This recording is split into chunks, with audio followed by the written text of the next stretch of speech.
Ang pakay ko po sa pag-iikot ko sa iba't ibang bayan at lalawigan sa bansa ay una, upang personal kong makita kung ang tulong ng gobyerno ay natatanggap ng mga tao at kung ito ba ay nakakatulong ng sa ating mga pangangailangan ng mga nahihirapan dahil sa tagtuyot. Pangalawa, andito rin po ako upang makausap kayo nang maunawaan natin ang inyong sitwasyon at makahanap tayo ng nararapat na solusyon sa iyong mga hinaharap na suliranin. Dahil sa pagtutulungan at pakikiisa ng bawat isa sa inyo ay patuloy na uusbong ang kapayapaan at lalong uunlad ang ating bayan. Sa lahat ng ahensya ng pamahalaan na nandito, mula sa mga pinuno hanggang sa bawat empleyado, sisiguraduhin po namin na makakarating ang lahat ng tulong, programa, oportunidad sa ating mga mamamayan. Lalo na sa pinakamalayong lugar tulad ng Basilan, tulad ng Tawi-Tawi. Laging unahin ang kapakanan ng pinaka-nangangailangan at mamuno ng may integridad.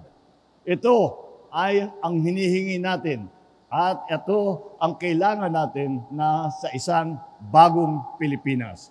Ang adhikain na siyang isinisulong natin sa sinusuportahan ng inyong mga gobernador at leader dito sa BARM. Alhamdulillah, unang-una po, nais po naming magpasalamat sa ating mahal na Pangulo with this opportunity na dahil po dito ay naramdaman naming mga farmers na isa tayo sa mga priority ng ating mahal na Presidente. Alam mo po, naranasan na natin nung nakaraang ilang taon, nagkaroon tayo ng pandemic. Halos hindi natin kailangan yung magagandang pamamahay, na magagandang mga sasakyan, kundi ang ating kailangan po nandito sa ating mga farmers. Ito ay ang ating pagkain. So dahil po dito, as a farmer, malaking tulong po na makaka-receive kami ngayon ng kahit konting tulong lang galing sa ating mahal na Presidente. At least ito po ay makadagdag sa aming puhunan, sa aming mga bilang isang farmer. Yun lang po, maraming salamat.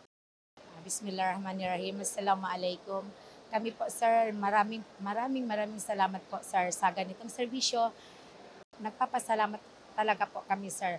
Dahil kahit ganito kalayo yung lungsod namin, yung probinsya, na inabot kami ng mga ganitong serbisyo itong sa bagong Pilipinas.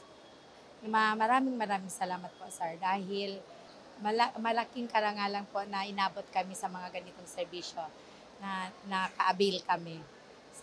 May papakita na rin namin kung anong kaya namin ma-contribute sa gobyerno, yung mga produkto na napaya namin ibigay, na nakapag-produce na rin po kami. Salamat po.